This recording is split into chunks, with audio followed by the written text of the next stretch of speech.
উৎস কে? আল্লাহ। কোনো সন্দেহ আছে নাকি? আসতে বললেন যে সকল ক্ষমতার উৎস কে? সকল কিছুর মালিক আল্লাহ। যে সমস্ত মানুষ এটাকে লালন করে, সকল ক্ষমতার উৎস হলো জনগণ, অথবা সকল ক্ষমতার উৎস মানুষের হাতে। এই কথাটা কি সঠিক না হারাম? আল্লাহ বিরোধী কাজ না? সকল ক্ষমতার উৎস আল্লাহ, অথচ আমরা মনে করি সকল ক্ষমতার উৎস জনগণ। যারা এটা লালন করে আবার তাদেরকে আমরা সমর্থন দিই, তাদেরকে আমরা সহযোগিতা করি। যদি এটা করে থাকি তাহলে বোঝা গেল মুসলমান হিসেবে আমি আমার হক আদায়।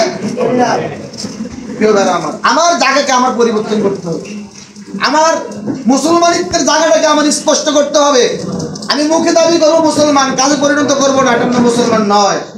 আমি মানুষকে দেখানোর জন্য মুসলমান দাবি করি, এটা কিন্তু মুসলমানিত্বের হক আদায় হয় না। এই জন্য আমি আপনাদের উদ্যোক্ত আহ্বান জানাবো, আগে যা করেছি এটা বাদ। বাংলাদেশের এই বর্তমান পরিস্থিতিতে বাংলাদেশের দাবি হলো, আমরা অনেক শাসন দেখেছি, আগামী দিনে আমরা একটা কোরআনের শাসন দেখতে চাই। কি বলেন? আপনারা কি চান কিনা? ইনশাআল্লাহ। অনেক শাসন দেখেছি, বাবার শাসন দেখেছি, মেয়ের শাসন দেখেছি, স্ত্রীর শাসন দেখেছি, স্বামীর শাসন দেখেছি। কোরআনের শাসন আমরা দেখি না। আমরা আগামী দিনে কোরআনের শাসন দেখতে চাই। আমরা মুসলমান হিসেবে কোরআনের শাসন চাওয়া, এটাই তো আমাদের ইমানের দাবি। কি বলে? এর বিপরীত দাবি করা মুসলমানের কোনো যুক্তিগত ইমানের মুখালেফ। যে ব্যক্তি কোরআনের শাসন ছাড়া, কোরআনের নীতি ছাড়া অন্য কোনো নীতি গ্রহণ করবে, বোঝা গেল তার মুসলমানিত্ব গ্রহণ করা, সে মুসলমানের বিপরীত কাজ করছে, ইমানের বিপরীত কাজ। এই জন্য আমি আপনাদের উদ্যোক্তা আহ্বান জানাবো, আমরা সব দেখেছি বাংলাদেশের এই প্রেক্ষাপটে জামাত ইসলামীর যে কার্যক্রম, জামাত ইসলামীর নেতৃবৃন্দের যে কার্যক্রম, এই কার্যক্রমের মধ্যে বাংলাদেশের মানুষের মধ্যে 5ই আগস্টের পর থেকে এই বিশ্বাস এসেছে বাংলাদেশে একমাত্র নিরাপদ হলো বাংলাদেশ জামাত ইসলামীর হাতে। ইনশাআল্লাহ। কি বলে ঠিক না?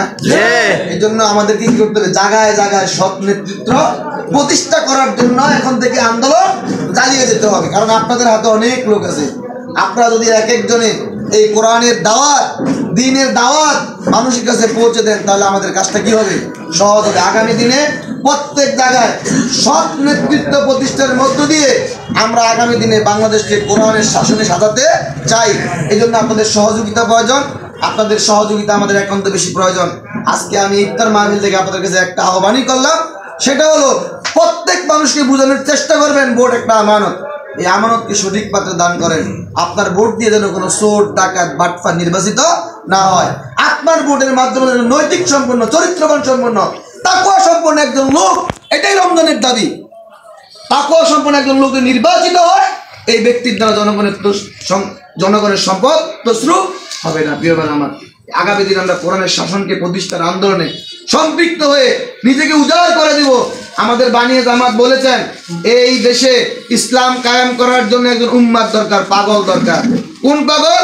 যেই পাগল শুধুমাত্র নিজের জন্য চিন্তা করবে না, নিজের পরিবারের কথা চিন্তা করবে না, অন্যের কল্যাণের জন্য নিজেকে সবসময় উজাড় করে দিবে, এমন একদল পাগল হওয়া দরকার। এই পাগল আমরা কি হয়েছে রাজি আছি? ইনশাআল্লাহ।